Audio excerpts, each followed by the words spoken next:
Supercrack Estrella presenta. Portal dimensional del 8 de abril del 2005. Piano Man Vaticano. ¿Qué ocurrió con el viajero del tiempo llamado Piano Man?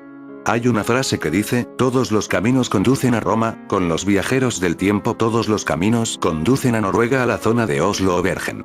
Son ya muchos años hablando de los viajeros del tiempo de Noruega, o el Festival de la Bestia que se celebró en Noruega en el año 2009, recordemos que en el Festival de la Bestia hay que abrir un portal dimensional por donde se dice que entra el mismo Satanás. Andreas Grassl era el verdadero nombre de este al que llamaron Piano Man, y se dice que después de su historia en Inglaterra, se marchó a su país Alemania, a la zona de Bavaria. Aunque lo cierto es que ya nunca más se supo de él, hay personas que sitúan a Andreas Grassl en Oslo, Noruega, pero empecemos por el principio porque hay personas que ya no recordarán a esta persona ya que esto ocurrió en el año 2005, la teoría que circula por internet es que en año 2012 Andreas Grassl trabajaba en el CERN, y que usando el CERN realizó un viaje en el tiempo al año 2005 y apareció en una isla de Inglaterra llamada Isla Sheppey. Para mostrar que esto es real se enseña una foto de Andreas Grassl con el científico del CERN, donde se puede ver el gran parecido. Si notas que uno es más joven que el otro, es porque en el viaje de tiempo parece que las células también rejuveneció.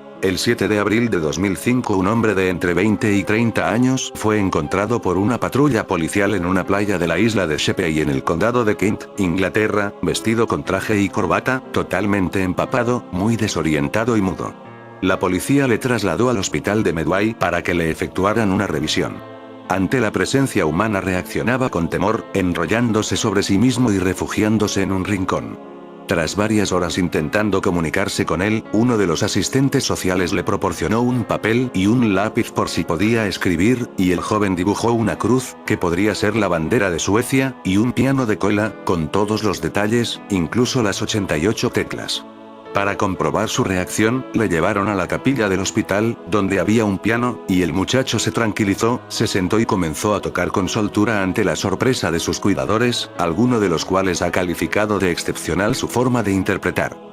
El misterioso joven fue llevado de nuevo a la capilla en días posteriores y allí interpretó durante horas piezas musicales conocidas, como la versión completa de El lago de los cisnes, e incluso algunas obras que al parecer son propias y cuyo estilo es circular, sin principio ni fin. Cuando le alejaban del piano, a veces a la fuerza, cogía una carpeta de plástico con hojas en las que había escrito música. A partir de ese día en el hospital empezó a llamársele el hombre del piano de Piano Man. Fue trasladado temporalmente a una unidad psiquiátrica en Dartford, donde también confirmaron que tocaba el piano con una calidad muy alta. Desde el 7 de abril al 19 de agosto de 2005 este joven permaneció mudo. Tampoco escribió nada sobre su origen o lo que le había ocurrido, limitándose a escribir música. Desde que el periódico británico The Guardian publicara la historia, se produjeron centenares de llamadas tanto a la prensa como a la línea telefónica de ayuda que habilitó la policía para identificar al joven. La investigación policial se basó en el contacto con orquestas musicales europeas para determinar si alguien le conocía. Las teorías en torno a la identidad del joven se disparaban cada minuto que pasaba, desde las más simples, un músico profesional o un aficionado al piano que había sufrido un fuerte trauma o que era autista, hasta las más románticas, alguien que portaba un mensaje extraterrestre tras ser abducido. Entre las incógnitas que añadían misterio al asunto estaba el hecho de que todas las etiquetas de la ropa que llevaba puesta estaban arrancadas, lo que podía hacer pensar en un fraude de alguien que quería notoriedad. No obstante, el hecho es que nadie le identificó. La pista ofrecida por un mimo polaco que actuaba en las calles de Roma, atribuyendo la identidad del joven a un pianista callejero francés llamado Stephen Villamason, fue descartada tras aparecer masón y declarar que no se trataba de él. Un hotelero italiano dijo haberle reconocido en su estancia en un hotel de Arco, Italia, y dio el nombre de Michael Bardling, un alemán de 42 años que habría estudiado para sacerdote y al que oyó tocar al piano en el hotel de forma celestial. Otra identidad la proporcionó un ex integrante de la banda de rock checa Ropotamo, según el cual el enigmático pianista era un checo llamado Tomáš Strnad, que tocaba el teclado en dicho grupo durante la época comunista.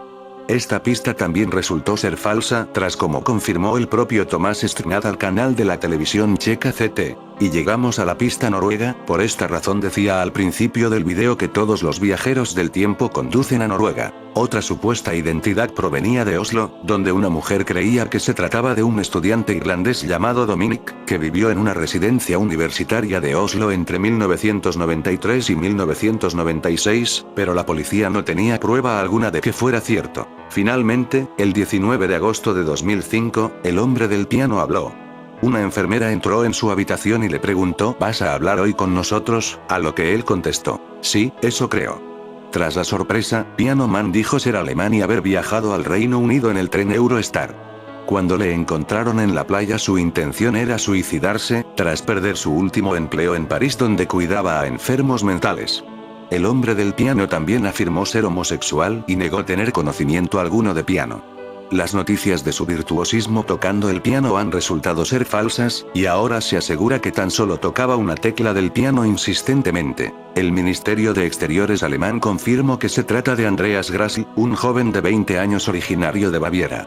Los médicos le dieron el alta y se sospecha que estuvo actuando durante los meses que estuvo internado, por lo que las autoridades no han descartado una demanda por los gastos ocasionados a la Seguridad Social británica.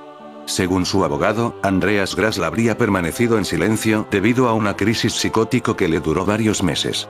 El motivo de la depresión de Grassl podría haber sido la presión social debida a su homosexualidad en su pueblo natal, Prosdorf, una localidad muy conservadora.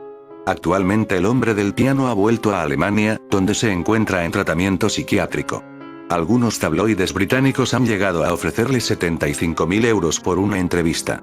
Los padres de Grassl, granjeros en el pequeño pueblo de Prosdorf, cercano a Waldmünchen al este de Bavaria, dicen que según su hijo no sabe qué le sucedió y que de repente se despertó y se dio cuenta de quién era en realidad. Esto no invalida que una persona le viera en Oslo entre el 1993 y 1996. Así que todo puede estar conectado. Noruega, el CERN y Inglaterra en este viaje de tiempo.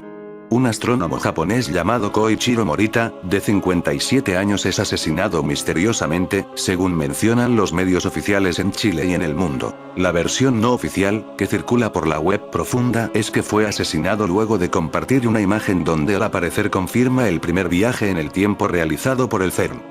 Morita trabajaba hace 2 años en la sede de Santiago del Observatorio ALMA, ubicado en San Pedro de Atacama, y uno de los más grandes del mundo. El viajero sería un joven científico alemán, quien en 2012 logró desplazarse hacia el pasado, hacia el año 2005, apareciendo desorientado en una playa sin que nadie comprendiera qué hacía ahí.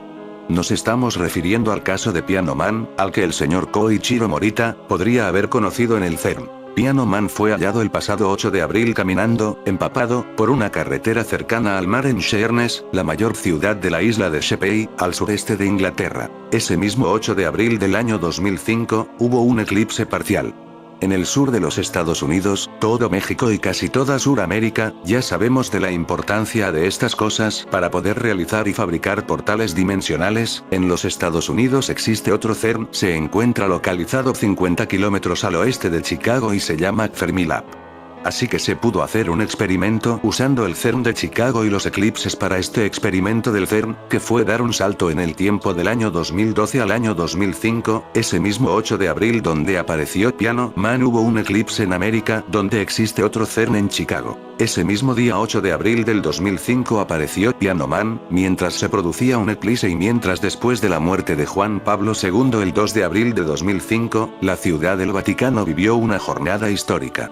El entierro más multitudinario de un papa se llevó a cabo el 8 de abril de 2005, y a él acudieron personalidades de todos los países, todas las culturas y todas las religiones. Los miles de fieles que congregaron en las calles de Roma pidieron con sus aclamaciones la canonización del fallecido pontífice. Ese mismo día que apareció Piano Man, Juan Pablo II era enterrado. Aquí podemos ver toda clase de ritos tan importantes para las aperturas de portales dimensionales. Fue Juan Pablo II enviado en el tiempo el mismo día que Piano Man. El gran honor de un Illuminati es poder pasar a través de uno de estos portales y cumplir las órdenes de los poderosos demonios en la Tierra. En este proceso, se produce un desplazamiento temporal, donde la Tierra pasa al otro plano en horas. Uno de los objetivos de los adoradores de Satanás es permitir el acceso a la Tierra de poderosos demonios de dimensiones inferiores para controlar a la humanidad. Este objetivo es llevado a cabo mediante los rituales humanos junto a la apertura de los últimos portales. Muchos expertos afirman que estos demonios no se presentarán como tal, pero sí lo podrían hacer como extraterrestres benévolos o espíritus evolucionados de la luz. Como hemos comprobado, el mes de abril es un mes importante para los adoradores de Satán. Los Illuminati y otro tipo de sociedades secretas celebran cada evento con rituales humanos donde éstas fallecen para un objetivo concreto: controlar a la humanidad. A finales de abril, un mes considerado como Mensis Horribilis, debido a la gran cantidad de eventos ocurridos, como el supuesto atentado de Boston, el incendio de Texas, el terremoto en el suroeste de China, etc. Pero existe un objetivo oscuro a todo lo ocurrido: las fechas del mes de abril de aquel 2005. Recordemos que Piano Man fue un aspirante a sacerdote que se había estado alojando al norte de Italia, por lo que la conexión Vaticano bien pudo existir. Vaticano y CERN ya sabemos que están unidos en esto, como nos cuenta la película Ángeles y Demonios, pero además Baviera, Alemania, no solo tiene a Piano Man, como viajero del tiempo ya hubo otro: el caso de Kaspar Hauser. El 26 de mayo de 1828 apareció en Nuremberg, Baviera, Alemania, un niño de unos 16 años de aspecto descuidado. Llevado a una comisaría apuntó el nombre de Kaspar Hauser. En una carta dirigida al militar Friedrich von Wessing que llevaba el muchacho, se mencionaba igualmente este nombre. Mencionó la fecha de nacimiento: el 30 de abril de 1812. Su estado mental era tal que levantó el interés de juristas, teólogos y pedagogos que llevaron a cabo multitud de ensayos y que le enseñaron a hablar, leer y escribir. Su mentor y representante legal, Anselm von Feuerbach, describió que en un principio la leche y la carne le daban asco a Kaspar y que solo se alimentaba con pan y agua. ¿Qué se descubrió? Que Kaspar había sido mantenido cautivo durante mucho tiempo. Pero nunca se consiguió hallar el secreto de su procedencia. Ya durante su vida hubo diferentes rumores sobre sus posibles padres. Von Feuerbach estaba convencido que se trataba de un príncipe, que había sido sustituido por un niño moribundo por causas dinásticas. Ni el análisis genético. Ni siquiera se pudo averiguar su procedencia con métodos de análisis genético. En 1996 la revista alemana Der Spiegel y la ciudad de Ansbach mandaron analizar unas manchas de sangre. No era miembro de la familia reinante de Baden. Su pronta muerte fue misteriosa. Kaspar Hauser inspiró a numerosos autores y productores de cine. Werner Herzog realizó una película sobre su vida: El enigma de Kaspar Hauser. Fue encontrado y conocido como el muchacho llegado de ningún sitio unos años antes de su extraña muerte en 1833. Su historia, tan enigmática como misteriosa, colmó de comentarios a toda Europa. Presuntamente nació el 30 de abril de 1812. Su prematura muerte el 17 de diciembre de 1833 en Ansbach, Franconia/Alemania, el lunes 26 de mayo de 1828, recién estrenada la primavera, y en la ciudad de Nuremberg, Baviera/Alemania, un transeúnte se tropieza con un chico de unos 17 años, a quien nunca había visto por la ciudad. Su aspecto era de total abandono. Llevaba ropas andrajosas y sucias, aunque con signos de haber sido prendas de buena calidad en otro tiempo. Sus botas demostraban claramente ser más pequeñas que las que necesitaba, remendadas con herraduras y clavos. A pesar del aparente arreglo, al chico se le salían los dedos y sus pies aparecían cubiertos de sangre. Ante las preguntas del asombrado transeúnte, el chico no atinaba a responder nada. Tan solo le entregó unas cartas dirigidas al capitán del 6º Escuadrón de Caballería, Friedrich von Wessing. Llevado en primer lugar a una comisaría, atinó a pronunciar el nombre de Kaspar Hauser. Igualmente en una de las cartas que llevaba dirigidas al militar Friedrich von Wessing figuraba este nombre. Además se mencionaba la fecha de nacimiento como el 30 de abril de 1812. Como el muchacho no daba cuerda en sí, decidieron llevarlo al domicilio del capitán Friedrich von Wessing, quien aceptó recibirlo. La primera reacción extraña la mostró mientras esperaba la llegada del militar. Se interesó por la llama de una vela y la agarró sin miramientos, lanzado un alarido de dolor al quemarse. Cuando llegó a sus fosas nasales el olor de lo que en la casa se cocinaba, sintió náuseas, y rechazó las viandas de carne y cerveza que le ofrecieron como si fuera la primera vez en su vida que las veía. Una vez frente al capitán y ante las preguntas de este, atinó a decir: «Quiero ser soldado como mi padre». Las cartas, una vez leídas, eran una repetida súplica de convertir a su portador en un soldado de caballería, y todas terminaban con el texto: «Si no quiere conservarlo, debe matarlo con la espada o matarlo».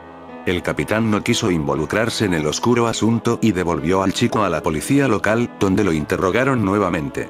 A todas las preguntas contestaba no sé, pero al proporcionarle un lápiz y un papel escribió sin titubear Kaspar Hauser. 2 días posteriores al interrogatorio, un médico oficial del Tribunal Civil de Nuremberg, el Dr. Preu, examinó exhaustivamente al niño y redactó un informe que presentó en el que reconocía que el joven no estaba loco ni era un deficiente mental. Su conclusión era que se le separado por la fuerza y con mayor crueldad de todo contacto con los hombres y con el mundo. Alegaba además que desde que era un tierno infante se le había privado de la relación con la sociedad y recibido la escasa educación a escondidas. Había permanecido encerrado en un lugar privado de la luz del día, donde permaneció hasta que fue encontrado por el transeúnte. Esto fue avalado por los resultados de su autopsia: lesiones en el cerebro y el hígado atribuibles a una mala alimentación, largo cautiverio y falta de movilidad. Era capaz de pasar horas sentado e inmóvil y prefería la oscuridad. Le gustaba jugar con un caballo de cartón, llamaba caballo a todos los animales, así como chico a todas las personas. Comió vorazmente pan y agua, y experimentó terror frente a un reloj de péndulo, quizá considerándolo un ser vivo. Debido al estado mental que presentaba, pronto fue la causa del interés de juristas, teólogos y pedagogos que llevaron a cabo multitud de ensayos y que le enseñaron a hablar, leer y escribir. Lo que consiguió sorprendentemente rápido. A las 6 semanas hablaba con fluidez y sabía leer y escribir, y al cabo de un tiempo pudo realizar una completa declaración de sus primeros años de vida. Según su relato, desde los 3 años estuvo prisionero en una mazmorra en la que no podía ponerse de pie, su cama era un colchón de paja, no había sonido alguno y los alimentos, siempre pan negro y agua, les eran llevados mientras él dormía. A veces su agua tenía un gusto amargo, lo que lo hacía dormirse y cuando despertaba se encontraba aseado y cambiado. Tiempo antes de su partida, un hombre se introducía en la celda y le enseñaba a escribir su nombre y las frases que diría al capitán. Y así permaneció entre 12 y 13 años, hasta que le soltaron, no sin antes enseñarle a escribir su nombre porque, a pesar de que se sabía que Kaspar había sido mantenido cautivo durante mucho tiempo, aunque nunca se consiguió levantar el secreto de su proveniencia. Luego de este relato Kaspar Hauser se transformó en una celebridad. Las dudas sobre su origen apuntaban a la nobleza que, por algún motivo, quiso mantenerlo oculto durante todo este tiempo. Hauser siguió educándose y adquirió conocimientos de filosofía, latín y ciencias. La creencia popular sostenía que Kaspar era hijo ilegítimo de la Casa Real de Baden, apartado y mantenido encerrado a favor de otro heredero. Un famoso abogado, Anselm von Feuerbach, estudió su caso y defendió la teoría del heredero suplantado. Pero Feuerbach murió en 1833, y poco después Kaspar apareció en casa de su maestro, sangrando por múltiples heridas de arma blanca en los pulmones y el hígado, y afirmando que un extraño lo habría atacado en el parque, el que antes de herirlo, le había entregado una nota en la que escribió: "Yo soy de la orilla del río, mi nombre es Milo". Para aumentar el misterio, la frase está escrita de manera especular, es decir, solo podía ser leída con ayuda de un espejo. Los escépticos pretendieron hacerle admitir que se había apuñalado a sí mismo para reavivar el interés del público por el caso, pero 3 días después Kaspar moría no sin antes decir: "No lo hice yo". Esa no fue la primera vez que atentaban contra su vida. 4 años antes ya había sucedido algo similar. En octubre de 1829 lo encontraron inconsciente con una herida en la frente. Cuando recobró el habla contó algo sobre un atacante enmascarado. Ni siquiera se pudo averiguar su procedencia con métodos de análisis genético. En 1996 la revista alemana Der Spiegel y la ciudad de Ansbach mandaron analizar unas manchas de sangre encontradas en un calzoncillo que perteneció a Kaspar Hauser. Según el resultado de este análisis, Kaspar no era miembro de la familia reinante de Baden. En un análisis realizado en 2002 sobre material genético de otra ropa guardada en el Museo de Kaspar Hauser y de la herencia de Anselm von Feuerbach, llegó a otra conclusión.